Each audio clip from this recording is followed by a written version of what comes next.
Hello বন্ধুরা, কেমন আছেন সবাই? আজকে আপনাদেরকে দেখাবো কিভাবে ফেসবুক চিরতরে ডিলিট করতে হয়। ফেসবুক আইডিটি আপনার চিরতরে ডিলিট করে দিবেন। তো সেক্ষেত্রে আপনারা যাবেন কোনো ব্রাউজারে অথবা ফেসবুক অ্যাপসে।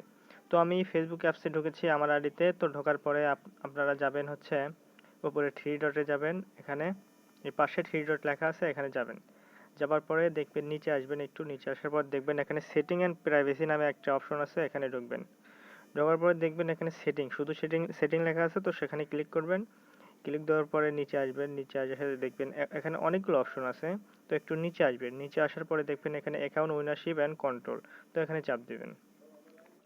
দেবার পরে এখানে একটা পেজ ওপেন হবে।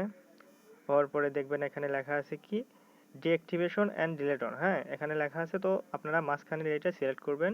এখানে ক্লিক করবেন, ক্লিক করার পরে একটা ডিঅ্যাক্টিভ অ্যাকাউন্ট মানে হচ্ছে আপনার অ্যাকাউন্টটি ডিঅ্যাক্টিভ করে রাখবেন কিছুদিনের জন্য, কিন্তু এটা আবার ওপেন করতে পারবেন। তো আমরা ডিলিট করবো অ্যাকাউন্টটা, তো সেই জন্য আমাদের এখানে নিচে সিলেক্ট করে নিই, এখানে কন্টিনিউ দিবেন। তো আমি কন্টিনিউ দিয়ে দিচ্ছি। তো ওখানে দেখুন কয়েকটা অপশন আছে যে আপনি কেন অ্যাকাউন্টটা ডিলিট করতে চান। এখানে তো একটা কিছু চাইবে, তাই না? যে আপনারা কেন ফেসবুক থেকে চলে যেতে চাচ্ছেন বা ডিলিট করতে চাচ্ছেন। তো সেক্ষেত্রে এখানে আমরা একটা দিই। ফার্স্টটাই ক্লিক করলাম আমরা।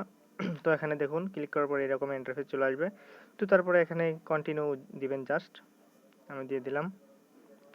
তারপরে দেখুন এখানে কিছু অপশন আছে যে আপনার এখানে এই যে ডাউনলোড ইনফরমেশন, আপনি এই যে আইডির যে ইনফরমেশন আছে সেগুলো আপনি ডাউনলোড করতে পারবেন। হ্যাঁ, তো আপনারা এগুলো পড়ে নেবেন যে কি কি আছে। তো এগুলো পড়ার দরকার নাই, আমি পড়বো না এগুলো।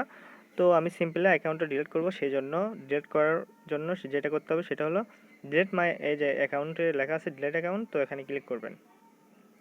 ক্লিক করার পরে দেখুন এখানে পাসওয়ার্ড চাইবে, আবার আপনার যে এই আইডিটার পাসওয়ার্ড আছে সেটা আপনার এখানে দিতে হবে। তো আমি পাসওয়ার্ডটা দিয়ে দিলাম। এখন কন্টিনিউ দিতে হবে। এখন কন্টিনিউ দেওয়ার সাথে আপনার 30 দিন পরে ডিলিট হয়ে যাবে। 30 দিন পরে আপনার অ্যাকাউন্টটি ডিলিট হয়ে যাবে। তো একটা কথা বলে রাখি, যেটা সেটা হলো যে অ্যাকাউন্টে আপনি আর ঢুকবেন না। যদি 30 দিনের ভিতরে আবার ঢোকেন তো আইডিটি আবার অ্যাক্টিভ হবে। তাই জন্য আপনি এই আইডিতে আর ঢুকবেন না।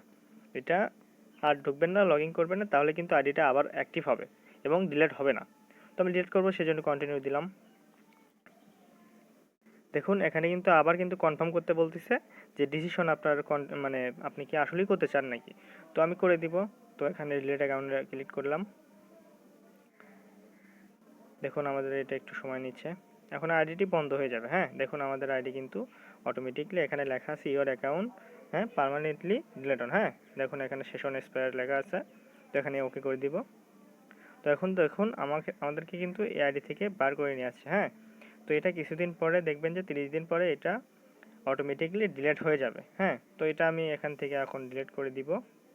এখান থেকে ডিলিট করে দিলাম। হ্যাঁ, কাজ শেষ আমাদের। এবং এই আইডিটা আমরা আর মানে ঢুকবো না, লগ ইন করবো না, তাহলেই 30 দিন পরে আইডিটি ডিলিট হয়ে যাবে। লাইক কমেন্ট শেয়ার করে পাশে থাকবেন। ধন্যবাদ।